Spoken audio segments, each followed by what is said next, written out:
Welcome to day 13 of me teaching you how to build your clover brand, and today we're going to be talking about manufacturers. How many manufacturers should you be talking to? Now, if you're thinking about manufacturers, remember that you're going to need money. Obviously, that makes sense, but a decent amount of capital, especially for testing and reviewing and actually understanding how the use of those samples. But how many samples, basically manufacturers as well, you should be talking to? I recommend 3 to 8.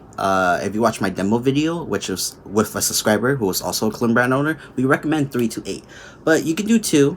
Don't recommend that much because, sure, samples can cost a lot, $150 to $300, $200, or not 200 but $300 is about the average.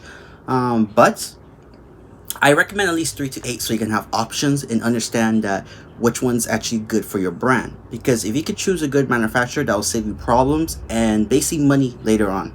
Just to be able to understand that a manufacturer or 2 manufacturers are in your good graces, but also allow you to use them effectively. And that's what it is at the end of the day. It's not about how much money you can save or anything like that. You should be thinking about stuff like that, for example, when it comes to shipping and stuff like that. But at the end of the day, the best manufacturer is the one that fits and is compatible with your brand and who you are and what you need to do in terms of your products and what you're able to accomplish along the way. If you can see yourself working with this manufacturer a year or 2 later, then that's part of the manufacturer you want to work with.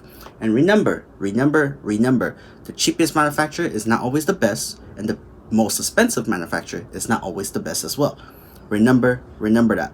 But 3 to 8 manufacturers is how many you should be talking to, around that range. And I wish you much success in your journey of finding a good manufacturer. Also, don't overcomplicate the process. It's something that shouldn't be overcomplicated. It's not that hard in terms of actually producing products. It's not that hard in terms of actually getting in contact with a manufacturer. It's all about just choosing what you want to work with and just basically refining it through money, capital, because you're going to need to spend to actually refine it. And then through actual design and products and actually looking at the samples. It's not that difficult.